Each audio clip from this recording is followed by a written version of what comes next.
Salut tout le monde, j'espère que vous allez bien comme toujours. Et oui, nous allons passer désormais à l'épisode 15 qui va pas être dans l'original comme à chaque fois, puisque le thème va s'intituler tout simplement Sangoku contre Kefla. Et oui, forcément, un Sangoku a failli faire battre. On va rappeler un petit peu ce qui s'est passé dans le dernier épisode. Sangoku affrontait donc Caulifla et Kale. Ils se sont pas pu, voilà, à eux deux réussir à battre Sangoku en Super Saiyajin God. Ils ont décidé de créer cette fusion. Justement, on va en parler.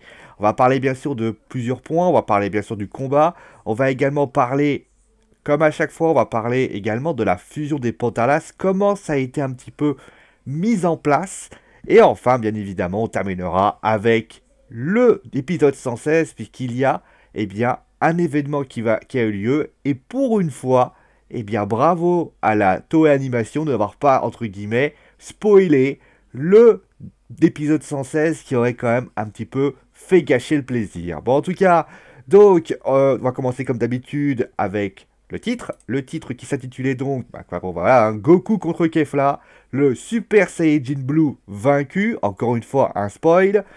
Bon, un petit spoil, mais ça reste un spoil. Moi, moi je comprends pas, je continue à le dire, pourquoi les Japonais continuent encore à teaser en y mettant trop. Je pense que si ils y mettaient le minimum, ils réussiraient à créer une vraie envie de pouvoir connaître. Ça a été fait avec les Potalas, ça a été fait, il faut que ça soit changé. Alors ça, dans les mœurs japonaises, mais ça, par exemple, très clairement, on sait que Sangoku va avoir le Super Saiyajin Blue, et vaincu, on sait déjà qu'il ne fera pas le poids. Et ça, c'est quand même dommage. Bon, en tout cas, on va quand même pas. Voilà, on va commencer directement avec le scénario. Donc, ça a commencé, on va le voir, bien sûr. Sangoku qui se fait, mais défoncer, enfin, attaquer, détruit par, voilà, cette phrase, sa vitesse, sa puissance sont beaucoup plus importantes que lorsqu'elles étaient deux personnes. En clair, Sangoku constate que Kefla est beaucoup trop puissante pour elle. Et là, on le voit, voilà, en difficulté. Assez logique, hein, la fusion vient d'arriver, il vient à peine d'arriver. Et il était évident que cette fusion n'allait pas, entre guillemets, disparaître et devenir une sorte de fusion inexistante. Il était évident que Sangoku allait avoir des difficultés. Donc il n'y a pas grand chose à dire sur cet événement, à part qu'il constate une certaine logique par rapport à ce qui avait été annoncé. Bon, en tout cas, ensuite de ça, forcément, ça discute dans le public, et notamment Beerus qui dit « Eh, Chopin, c'est de la triche de fusionner !» Forcément, alors voilà, ça, ils ont, voilà, mis en scène le débat de la fusion, en disant, voilà, on s'attendait à voir, voilà, comment ils allaient justifier ça, et finalement, la justification, elle me plaît pas. Elle me plaît pas pour une raison très simple, c'est que limite, c'est de la triche de fusionner. On dirait que c'est juste une sorte de discussion avec les Zeno qui te fait « Bah non, fusionner c'est cool !» Donc voilà, la fusion est autorisée. Mais non, mais c'est trop tard, la fusion a déjà été faite. Donc, et encore une fois, ce sont des armes, ce sont des objets qui ont été récupérés. Et ça, pour moi, vous m'enlèverez pas le fait que on peut pas modifier la règle en cours de match. C'est pas possible. Et pour le spectateur, moi, par exemple, qui suis spectateur, je suis comme Beerus. Je suis en train de me dire, ouais, c'est de la triche, mais d'un côté, c'est légal, parce que c'est cool. Donc ça veut dire que... Alors après, voilà, quand on entend ça, ça crée des discussions. On voit Beerus qui veut donner les Potalas à C17 et C18, d'ailleurs avec ce magnifique C35. Je veux dire, si les règles sont faites pour avoir été instaurées, ce n'est pas pour les modifier. Les Potalas restent des armes, puisqu'ils permettent d'augmenter la puissance, et ils permettent d'avoir un avantage, chose que n'a pas. Après, forcément, ça crée une égalité, parce que forcément, tous les autres univers maintenant savent qu'ils peuvent l'utiliser, mais là, c'est dur à dire, la psychologie, voilà, hein, voilà, l'aspect merde, voilà, hein, l'avantage, voilà, c'est arrivé, l'avantage est déjà pris dessus, parce que concrètement, les Potalas, ont été déjà utilisés par une tierce personne. Alors ça ne frappe, il y en a certains qui ne feront pas de ça, hein. Je pense pas que Jiren et Toppo ont envie de fusionner, mais très clairement, et pourquoi C18 et C17? Pourquoi ne pas avoir fait fusionner Vegeta et Sangoku? D'ailleurs, Whis n'hésite pas à rappeler à Beerus qu'une fusion c'est bien, mais on peut en perdre deux d'un coup, ce qui peut être quand même problématique. Mais bon, après, ça discute, vous voyez, par exemple, il y en a certains qui disent, voilà, ils n'ont pas besoin des potalas, d'autres disent qu'ils ont besoin. Voilà, il y a un vrai parti pris, et notamment, bah, en plus de ça, moi, là, ce qui m'énerve, c'est que même, il clôt le débat directement. C'est-à-dire que on a deux personnes, alors j'ai plus les noms, parce que, attendez, je vais les chercher, je devrais pouvoir les trouver, c'est en l'univers 2, en tout cas, qui décide, voilà, de dire, bon, bah, moi, bah, tu sais quoi, bah, tu vas aller chercher, alors voilà, le tableau, c'est l'univers 2, c'est Paparoni, et le deuxième, le deuxième, ah, c'est l'univers 2, voilà, je me suis trompé. C'est Rambanra et Zarbuto. En plus de personnages qui sont peut-être pas si puissants que ça. Alors forcément, est-ce que c'était vraiment utile de faire ce genre de choses, sachant que, voilà, encore une fois, je ne pense pas que la fusion, voilà, est quelque chose. Voilà, c'est balancer l'histoire, dire voilà, bon, t'as une fusion, mais vous avez le droit, mais vous allez voir que dans un épisode, eh ben, on n'en parlera plus. Donc après, ça termine avec un épisode, un moment humoristique. Là, ça me pose réellement un problème. Je veux dire, à la limite, en plus de ça, je pense que les deux se seraient fait éliminer. On aurait tous dit, ok, c'est bon, ça peut éliminer deux personnes. On va, non, c'est pas exclusivité. Là, ça on voit très clairement que c'était ciblé Kefla, et ça me gêne un peu. Bon, voilà mon petit avis sur les potalas. Bon, en tout cas, bien sûr, ça fait. Alors, on va quand même parler de ça. Ça peut avoir une incidence. C'est bien évidemment les autres. Et là, on va arriver bien sûr aux autres combattants. Et cette blessure de C18 qui peut signifier qu'elle peut être la future éliminée de l'univers 7. Ça veut dire qu'on ne sait pas s'il y aura un nouvel éliminé dans l'univers 7. Mais en tout cas, voir l'univers 7 avec C18 qui s'est fait mal, qui est quand même une combattante qui est quand même plus importante que Piccolo peut-être, qui est plus puissante que Piccolo, et ben là très clairement on a un C18, une C18 qui est en train de se dire ah là je commence à avoir des difficultés. Elle est sauvée par son frère jumeau C17, mais là très clairement on est dans une situation où C18 peut être la future éliminée. Ça, souvenez-vous de ce que j'avais dit. C'est un peu une élimination. Du côté des autres, Vegeta qui est... D'ailleurs ça c'est très intéressant. Vegeta qui est préoccupé par le combat de Sangoku perd un peu sa concentration. Ce qui peut signifier aussi que Vegeta est conscient aujourd'hui que Sangoku est une valeur majeure. Ça explique encore une fois ce qu'on avait dit. Sangoku aujourd'hui est le numéro 1 et Vegeta reste le numéro 2. Malgré sa fierté, il l'a compris. Et il est obligé d'avoir gardé un œil sur Sangoku au cas où eh bien, Sangoku pourrait se faire prendre en grosse difficulté. Et notamment, on voit notamment la deuxième image où il dit « Ah ça y est, il est en SSJ Blue, a priori ça devrait aller ». Donc il a toujours un œil sur lui, ce qui peut considérer que le combat, bien sûr, il y a toujours une rivalité entre les deux, mais là il sait, il est conscient que si jamais ça se passe, que Sangoku est éliminé, ça peut être un vrai problème pour l'univers 7. Et d'ailleurs, on va aussi parler bien sûr des autres, c'est-à-dire Sangohan et Piccolo. Encore une fois, les Namek qui sont pas assez mis en avant, on voit notamment le grand bras de Sango, alors attendez, je vais vous trouver le nom. Alors j'ai pas le nom parce que c'est des Namek, hein, je vous préviens. De Pilina ou de Saonel. Donc bien évidemment, ils sont en train d'utiliser voilà, leur technique. On sait que ça repousse. Est-ce que ça avait vraiment utile de balancer ça? Là, très clairement, à part désigner que les Namek de l'univers 6 sont pareils que l'univers 7, ça apporte rien. Alors après, peut-être qu'au fil de la série, eh ben, ça va peut-être avoir une valeur importante. Mais là, très clairement, moi, j'ai jamais compris à quoi ça servait. En tout cas, c'est mon point de vue. Mais ça continue, et forcément Sangoku, qui est en énorme difficulté face à Kefla, décide de passer en SSJ Blue, bien évidemment. Voilà, il est en train de récupérer progressivement, et on le voit, sans Kefla, bah, elle décide de passer en SSJ classique. Bien évidemment, le SSJ de Kale, on voit d'ailleurs les cheveux qui sont bien sûr des chevaux de Kale, qui bien sûr augmentent considérablement leur puissance. Et là, j'ai envie de dire, il y a une énorme, entre guillemets, quand même une incohérence là. Enfin, oui et non, il y a une incohérence parce que on voit notamment Sangoku qui arrive à tenir tête quand même, alors que en SSJ Blue, avant, Kale faisait tout, l'explosait Sangoku. Donc ça veut dire qu'il y a quand même une incohérence. Qu'est-ce que Sangoku? Alors, elle est cassée en quelques minutes, mais quand je les vois en train de s'affronter et que je vois Kefla avoir quelques difficultés, résister, voilà, c'est quand même assez étonnant. Se faire jeu égal en tout cas, c'est quand même assez étonnant. Bon, en tout cas, Sangoku décide de passer en Super Saiyajin Kaioken, Blue Kaioken. Voilà, j'ai pu chercher la mot que j'ai sorti. Donc, encore une fois, moi voilà, il est parti, et notamment, on le voit, il réussit à prendre le dessus, mais Beerus le dit très bien, il dit, il n'a pas récupéré à 100%, et concrètement, il ne peut pas rester sous cette forme éternellement. L'Ice Road là, c'est très intéressant, parce que bah, tu te rends compte que notre pauvre Sangoku, bah, il est en train il est en train de s'utiliser ses limites.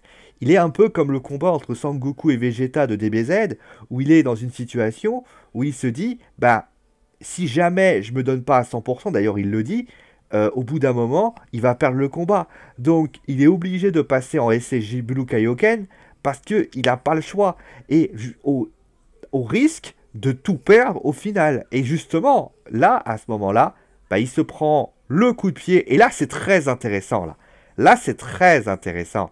Parce que Sangoku, eh bien, se fait avoir par une technique qu'il a utilisée. On va revenir à l'image précédente. À l'image précédente, Sangoku, eh bien, utilise une technique. Il réussit, eh bien, alors qu'elle envoie des boules, Sangoku se déplace et envoie un coup de pied, un coup directement sur Kefla. Et là, tu te dis, et là, à ce moment-là, on a la deuxième image, c'est l'exact contraire. On a les boules de Kefla qui part, Sangoku qui dit à ce moment-là, ça ne marchera pas deux fois, et là, il se fait avoir à son propre jeu. Et là, on se dit, la Kefla, elle est en train petit à petit d'apprendre ce qu'on appelle la science du combat. Et justement, là, à ce moment précis, elle met KO Sangoku. Et très clairement, là, il y a une tension qui arrive comment dire, dans le système, dans la série. Là, tu te dis, là, Sangoku, il est en difficulté. Il est en difficulté parce que déjà, il perd sa transformation. C'était sa dernière attaque, puisque, on l'avait dit, Beerus l'a très bien expliqué. Il y avait peu de chance. S'il ne réussissait pas cette attaque, c'était terminé pour lui. Là, très clairement, il était en difficulté. Et là, à ce moment-là, tu te retrouves avec un Kefla qui est là, en difficulté. Et là, tu te dis, d'accord. Là, il est mal. Là, en plus, il est KO. Ça a un peu changé d'ailleurs aussi par rapport à l'épisode précédent, où c'était Sangoku qui avait un sort de moyen pour augmenter sa puissance, pour être au-dessus du lot, et là il est en dessous du lot. Et là, moi je me dis, bah peut-être que la puissance va faire la même, peut-être que les Potalas vont s'arrêter à ce moment-là. Un peu la manière de ce qui s'est passé avec Vegito, un peu avec notamment Vegito avec Zamatsu. C'est-à-dire que la puissance de Kale est tellement puissante que les Potalas tuent pas, et résultat, ils se défusionnent à ce moment-là. Et là, ils sont en mode panique, et on se dit que Sangoku, à ce moment précis, va se relever, et à ce moment précis, il y a Jiren d'ailleurs qui tourne un peu autour, commence à cligner des yeux, et il se dit, et peut-être qu'il y a des Vegeta va sans doute arriver pour protéger Sangoku, peut-être qu'il va y avoir C17 et C18 qui vont arriver, qui sont un peu hors du combat en ce moment, pour essayer, voilà, que Sangoku. Et là, non, voilà ce qui se passe, bah, alors là, il va y avoir vraiment une discussion qui va avoir lieu. C'est bien dit. Alors, ça, ouais, voilà, ça, c'est trouvé ça rigolo, parce que fais-le tomber et tu gagnes. Préférence au catch, hein, bien évidemment, hein, fais-le tomber et tu gagnes. Et là, vous voyez forcément cette image, il se relève. Et là, vous l'avez compris. Alors, on va bien sûr en parler de ça. On va parler de ça parce que, qu'on soit clair là-dessus, là, je suis dans une situation où on va dire que, pour l'instant, alors, il ne contrôle pas l'Ultra Instinct, mais je ne comprends pas quels sont, entre guillemets, les moyens qui lui fait devenir dans ce mode. Là, il est redevenu donc en Ultra Instinct. Alors, il explique à un moment donné qu'un miracle, alors ça c'est le teasing de l'épisode 116, un miracle a fait que voilà, je suis redevenu en Ultra Instinct. Mais bon, ça c'est un teasing. C'est comment il fait pour faire de l'Ultra Instinct. Ça veut dire en clair qu'il faut qu'il perde toute sa puissance pour qu'il soit en Ultra Instinct. Mais j'ai envie de dire, il était épuisé euh, il y a quelques épisodes. Pourquoi il ne peut pas l'utiliser maintenant? Voilà. Il y a plein de mystères. Alors d'un côté, c'est bien, parce que ça permet notamment aux spectateurs de faire quelques petites explications. Comment, parce on s'est tous dit que c'est le Genkidama qui le fait devenir en Ultra Instinct. C'est le Genkidama qui le fait devenir comme ça. C'est parce que voilà, il avait récupéré la puissance de du Genkidama, ce qui avait amplifié sa puissance. Là, il n'y a pas eu Genkidama, c'est pas les boules de sang. Voilà. Et là, il redevient en Ultra Instinct et on ne sait pas quels sont là. Alors d'un côté, il n'y a pas vraiment d'explication. La Toei Animation garde encore sa part de mystère sur ce domaine. Mais c'est vrai qu'on... Là, pour l'épisode 116, on a vraiment envie de savoir. On a envie de savoir ce qui se passe. On n'a pas envie d'avoir un pauvre Ultra Instinct contre Jiren. On veut vraiment un truc en plus. Là, c'est Kefla. Ok, Kefla était pas à la hauteur par rapport à Jiren, même si Jiren cligne des yeux. Mais qu'on soit clair là-dessus, si dans l'épisode 116, on a juste un pauvre remake de Jiren avec juste le mec, il fait juste ça, il cligne des yeux, il donne un coup, il l'élimine, et après il tombe dans les pommes, j'ai envie de dire, ah ouais, ah tout ça pour ça. Donc en fait, il redevient un Ultra Instinct pour éliminer Kefla parce que Kefla on n'a plus besoin. Là par contre, ça va être quand même compliqué. Et pour revenir au sujet de l'Ultra Instinct, il va falloir aussi que à l'extérieur, on en parle finalement. Là, va y avoir un épisode, je pense, complet sur l'Ultra Instinct. Va falloir en parler parce que moi, quand je le vois redevenir en Ultra Instinct, moi, la question que je me pose, c'est comment il fait? Quelles sont les causes qui l'emmènent en Ultra Instinct? Quelles sont les choses qui fait qu'il apparaît en Ultra Instinct? Moi, très clairement, je suis spectateur. Je ne... D'un côté, c'est excitant parce que tu te dis, ah ouais, putain, le mec, il est en Ultra Instinct. Mais de l'autre côté, eh ben, tu te dis, ouais, mais comment il fait? Est-ce que c'est réservé à Sangoku? Parce qu'a priori, il y a Sangoku qui arrive à être en Ultra Instinct. Pourquoi c'est pas réservé à Vegeta? Pourquoi c'est... Voilà, il va falloir se poser les bonnes questions. C'est excitant, mais à la fin, on se dit, mais... Ah ouais, t'es gentil, mais c'est what the fuck, quoi. C'est-à-dire qu'il peut passer en Ultra Instinct, c'est un peu comme Hulk quand il se met en colère. C'est un peu le Naruto quand il utilise Kyuubi au début. Je sais pas, moi je trouve ça quand même un petit peu gênant. Bon après, on va voir comment ça va être mis en scène, bien évidemment. Pour ce qui s'agit donc de l'épisode d'après, vous allez voir, c'est pas très compliqué, la photo reste la même. C'est le signe du retour, la grande explosion de l'Ultra Instinct. On va voir bien sûr ce que ça donne. Moi je suis curieux.